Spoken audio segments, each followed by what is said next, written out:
నమస్తే. చాలా వీడియోలు చేసి పెడుతూ ఉన్నాను. మరి నచ్చినట్లయితే లైక్ చేయండి, షేర్ చేయండి, సబ్స్క్రైబ్ చేయండి. జాతక విశ్లేషణ ఉదాహరణ జాతకం తీసుకుంటే 2000 సంవత్సరం 5వ నెల పుట్టినవారు అస్తంగత్వం చెంది గ్రహాలు ఉన్నాయి. మరి అస్తంగత్వం చెందడం అంటే సూర్యగ్రహానికి అతి దగ్గరగా ఉన్న గ్రహాలని అస్తంగత్వం. మరి అగ్ని ఉంటుంది. చిన్నపిల్లలకి అగ్ని దగ్గరికి వెళ్ళవద్దు అని చెప్తారు. ఎందుకు? ఆ వేడికి తట్టుకోలేక. మరి గ్రహాలు అస్తంగత్వం చెంది ఉంటే మరి ఎలాంటి ఫలితాలు ఉంటాయి ఆ జాతకానికి? అయితే అద్భుత యోగాలు కూడా ఇస్తాయి. మరి ఇబ్బందులు ఎలా ఉంటాయి? మరి ఈ జాతకం తీసుకుంటే 5వ నెల 2000వ తారీఖు ఈయనకి కన్యా లగ్నం పడింది. ఆ రోజుకి కన్యా లగ్నాధిపతి బుధుడు రవి గ్రహంతో అస్తంగత్వం చెంది ఉన్నారు. ఇలాగే రవితో 4 గ్రహాలు ఉన్నాయి. మరి కన్యా లగ్నం నుంచి చతుర్థాధిపతి గురుడు, అలాగే చతుర్థ సప్తమాధిపతి గురుడు కన్యా లగ్నానికి రవితో అస్తంగత్వం చెంది ఉన్నారు. మరి అలాగే ద్వితీయ దశమాధిపతి శుక్రుడు కూడా ఉన్నారు. మరి అలాగే పంచమ షష్టాధిపతి శని భగవానుడు కూడా ఉన్నారు. మరి అలాగే బుధుడు కూడా ఉన్నారు. అంటే 4 గ్రహాలు అస్తంగత్వం చెంది అష్టమ రాశిలో ఉన్నారు. ఇది ఒకటి. మరి ఈ లగ్నానికి వ్యయాధిపతి రవి భగవానుడు అష్టమంలో ఉన్నారు. ఉచ్చపట్టి. ఇది విపరీత రాజయోగం. షష్ట అష్టమ వ్యయాధిపతులు పరివర్తన చెందిన ఒకరింట్లో ఒకరు ఉన్న ఇది విపరీత రాజయోగం. మరి ఈయన ఆర్ద్ర నక్షత్రం రాహు మహాదశలో జన్మించి ఉన్నారు. మరి తృతీయాధిపతి భాగ్యాధిపతి అయిన తృతీయాధిపతి 1 2 3 4 5 6 7 సారీ తృతీయాధిపతి అష్టమాధిపతి అయిన కుజుడు భాగ్యస్థానంలో స్థితి పొంది ఉన్నారు. ఇట్లాగే ఈ గ్రహాల అమరిక ఉంది. నవాంశలో మళ్ళీ కర్కాటక లగ్నం పడింది. వ్యయాధిపతి వ్యయాధిపతి రవి ద్వితీయం అయిపోయారు. అందులో రాహు శుక్రులు వచ్చారు. మరి నవాంశలో రవి భగవానుడు నీచపడ్డాడు. గమనించండి ఇక్కడ. మరి రవితో మళ్ళీ బుధుడు ఉన్నాడు. మరి ఇక్కడ 5వ ఇంట్లో శని గురులు ఉన్నారు నవాంశలో. 6వ ఇంట్లో చంద్రుడు, 8 9వ ఇంట్లో కేతువు, 10వ ఇంట్లో కుజుడు మీనరాశిలో.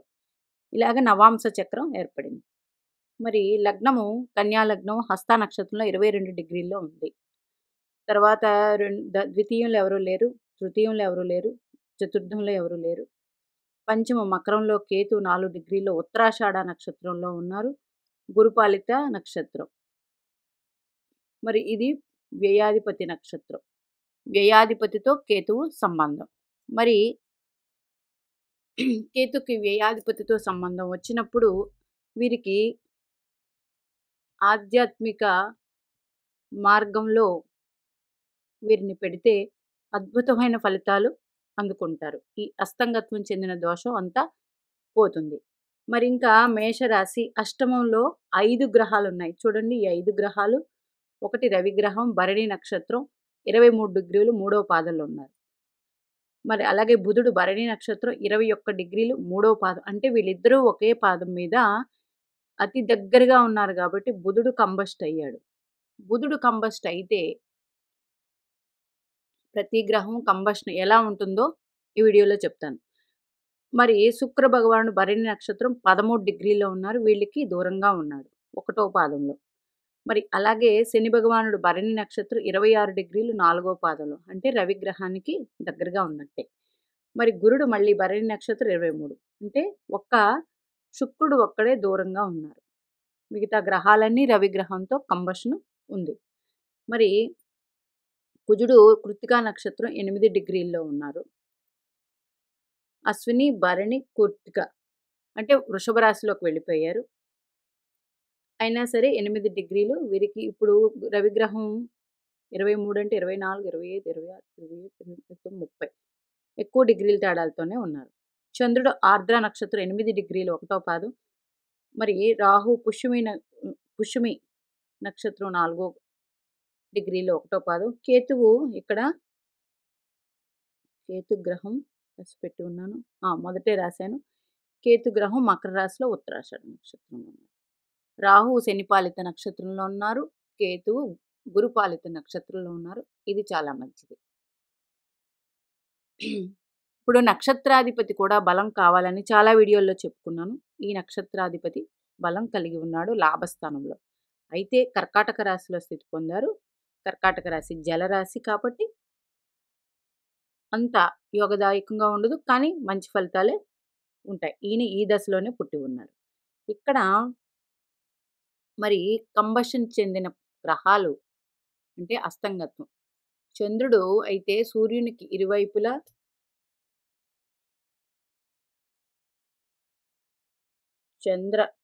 సూర్యునికి ఇరువైపులా 12 డిగ్రీల లోపల ఉంటే కంబషను. మరి బుధుడు 5 డిగ్రీలు 6 డిగ్రీల లోపల ఉంటే కంబషను. ఇక్కడ ఈయన ఎన్ని డిగ్రీల లోపల ఉన్నారు? ఇప్పుడు రవిగ్రహం 23, 21 అంటే 24, 21, 22, 23 లోపలే ఉంది. కంబషను అతి దగ్గరగా ఉన్నాడు ఈ జాతకానికి. ఎవరు? లగ్నాధిపతి లాభాధిపతి అయ్యారు.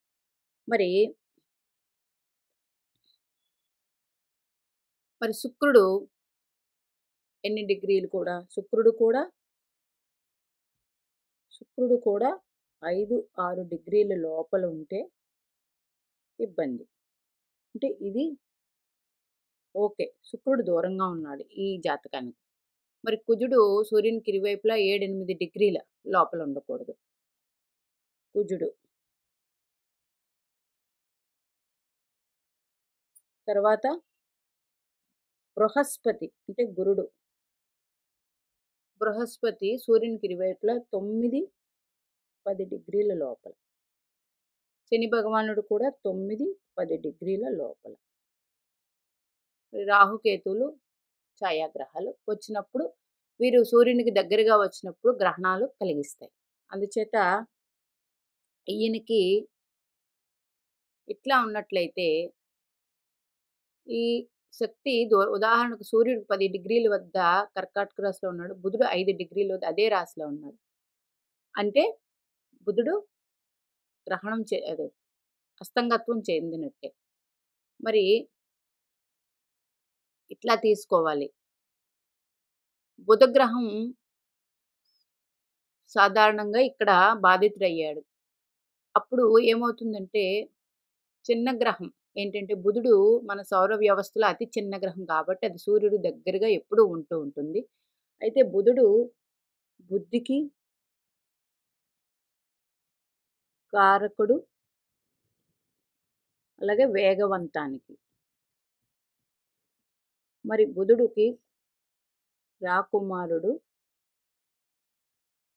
స్థానం ఉంది. అందుచేత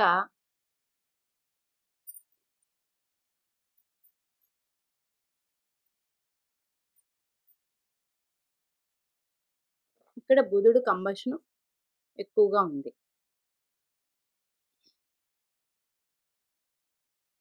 ఇప్పుడు ఈ జాతకాన్ని ఎలా తీసుకోవాలి చూడండి. ఫస్ట్ రాహు మహాదశ అయిపోయింది. గురు మహాదశ. గురుడు ఈ లగ్నానికి ఏమవుతారు? చతుర్థ సప్తమాధిపతి. అందుచేత 2 గ్రహాల ఆధిపత్యం వచ్చినప్పుడు అది కేంద్రాధిపత్య దోషం ఏర్పడుతుంది. ఈయన అష్టమంలో స్థితి పొందాడు. గురుడు ఎన్ని డిగ్రీల్లో ఉన్నారు? ఈయన 23 డిగ్రీలు. అతి దగ్గరగా అంటే 23, 23. గురుడు రవి ఒకే డిగ్రీల మీద. ఆయన 3వ పాదం, ఈయన 4వ పాదంలో సంచరిస్తూ ఉన్నారు. ఇప్పుడు గురు మహాదశ. అయితే గురు మహాదశ గురుడు జ్ఞానానికి, సర్వశుభాలకి, తెలివితేటలకి, ధనానికి వీటన్నిటికీ గురుడు కారకత్వాలు తెలుసు. మరి ఈయన నక్షత్రం భరణి నక్షత్రం, శనిపాలిత నక్షత్రం. మరి రాశి గురుపాలిత. సూర్య గురులిద్దరూ ఉన్నారు. మరి ఉన్న రాశి ఏంటి? మేషరాశి. అంటే రవి గురులు స్నేహపూర్వకమైన రాశిలో ఉన్నారు. అందుచేత గురుగ్రహం అంత ఇబ్బంది ఇవ్వదు. అయితే ఇక్కడ గురుడు వృశ్చిక రాశిలోకి మారిపోయారు.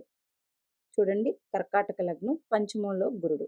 అంటే పర్వాలేదు, గురుబలం ఉంది. అయితే ఇక్కడ చెప్పుకోవలసింది, రవిగ్రహం తో అస్తంగత్వం చెందడం వల్ల దోషం ఉందా?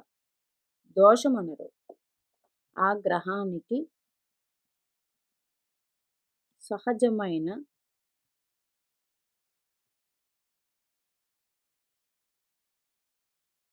క్వాలిటీస్ తగ్గుతాయని అర్థం.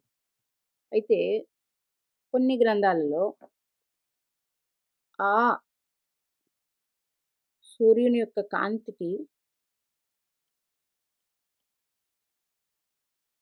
కాంతికి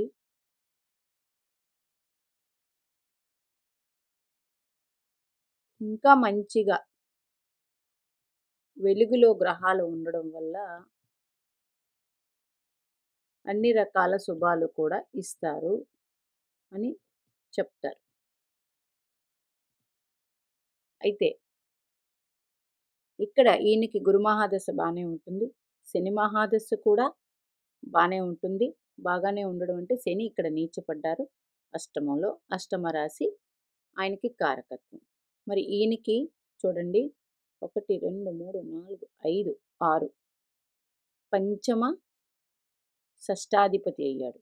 పంచమానికి కారకుడు గురుడు, షష్టానికి కారకుడు కుజుడు. పంచమ షష్టమాధిపతి అయ్యాడు కాబట్టి గురుడితో కలిసి ఉన్నారు ఇక్కడ. అయితే ఏ లగ్నానికైనా లగ్న పంచమ భాగ్యాధిపతులు యోగాన్నే ఇస్తారు అని చెప్తారు. భాగ్యస్థానం ఆధిపత్యం వచ్చింది కాబట్టి ఇక్కడి నుంచి అష్టమంలో, అష్టమ కారకత్వంలో ఉన్నారు. భరణి నక్షత్రం శనిపాలిత నక్షత్రంలోనే ఉన్నారు. అయితే ఏ జాతకానికైనా రవి గ్రహం అష్టమంలో ఉంటే, అష్టమం పాతాళం. పాతాళం అనేది చీకటి. మరి చీకటిలో వెలుగునిచ్చినట్టే ఆయన. కాబట్టి ఇక్కడ ఈ గ్రహాలకి అస్తంగత్వ దోషం ఉండదు అని అభిప్రాయం మా గురువులు చెప్పినది.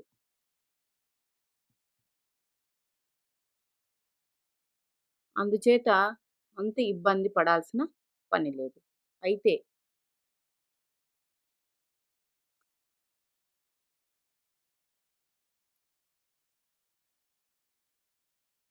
బుధవారం విష్ణుమూర్తి ఆరాధన, అలాగే గురువారం, అలాగే రోజు రవిగ్రహ ఆరాధన ఈ పిల్లవాడితో చేయిస్తే జీవితం అద్భుతంగా ఉంటుంది. అలాగే కేతు మహాదశ బాగుంటుంది. మరి శుక్ర మహాదశ ఇబ్బంది పెట్టవచ్చు. ఎందుకు? ద్వితీయ దశమాధిపతి ఈ లగ్నానికి, కన్యా లగ్నానికి ద్వితీయ దశమాధిపతి శుక్రుడు అయ్యాడు కాబట్టి ఈ శుక్రుడు తన వెనకనున్న రాశిలో స్థితి పొందారు. అంటే భాగ్యాధిపతి అష్టమంలో స్థితి పొందారు కాబట్టి శుక్రుడు కూడా భరణి నక్షత్రం స్వనక్షత్రంలో ఉన్నాడు కాబట్టి సైలెంట్గానే ఉంటుంది ఈ దశ. సైలెంట్గానే ఉంటుంది.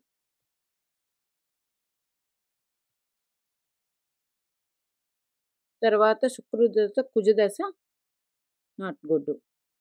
తర్వాత కుజ దశ అయిపోయిన తర్వాత రవి దశ, వ్యయాధిపతి దశ నాట్ గుడ్. మరి చంద్ర మహాదశ ఈయనకి లగ్నం నుంచి చంద్రుడు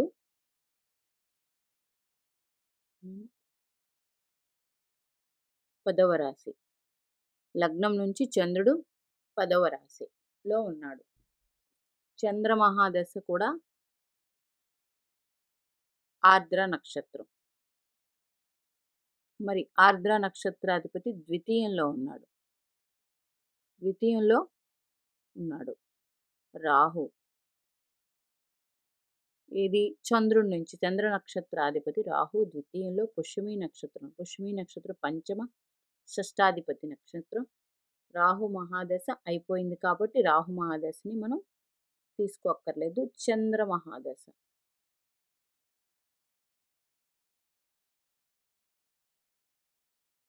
చంద్రమహా దశమాధిపతి గది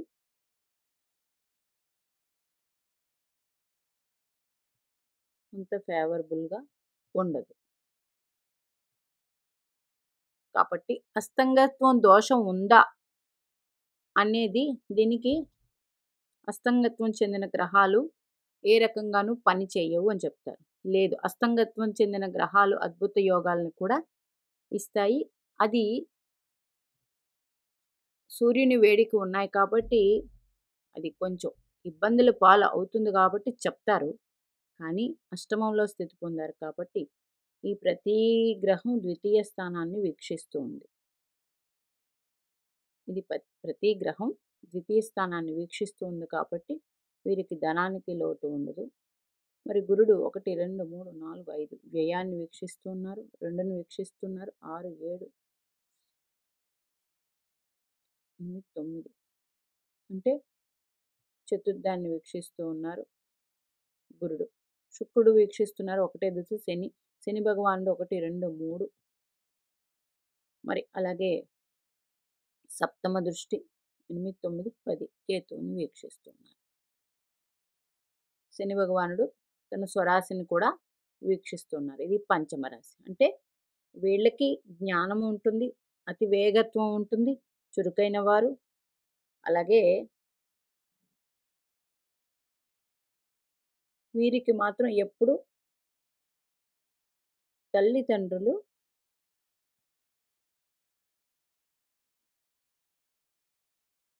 సపోర్ట్, అంటే ఆలోచన విషయంలో సపోర్ట్ ఇవ్వాలి ఇలాంటి వ్యక్తులు. ఎందుకంటే వీరు అతివేగత్వంగా ఉంటారు. ఇలాంటి జాతకం ఒకటి నేను ఒక వ్యక్తి, యూరప్ కంట్రీ వ్యక్తిది చూడడం జరిగింది. వారికి కూడా అతివేగత్వం గల, తన ఆలోచనలే తను ఫాలో అవుతూ ఉంటారు. దానివల్ల వ్యాపారం అయితేనేమి ఇబ్బందులు వచ్చాయి. కానీ తల్లిదండ్రుల మాట ఎవరైతే ఇలాంటి జాతకాలు విని ఉంటారో 100% బాగుంటుంది. తల్లిదండ్రులు వీరికి సపోర్ట్గా ఉండాలి. మరి మీనాక్షిదేవి ఆశీస్సులు మనందరి మీద ఉండాలని కోరుకుంటూ నమస్తే.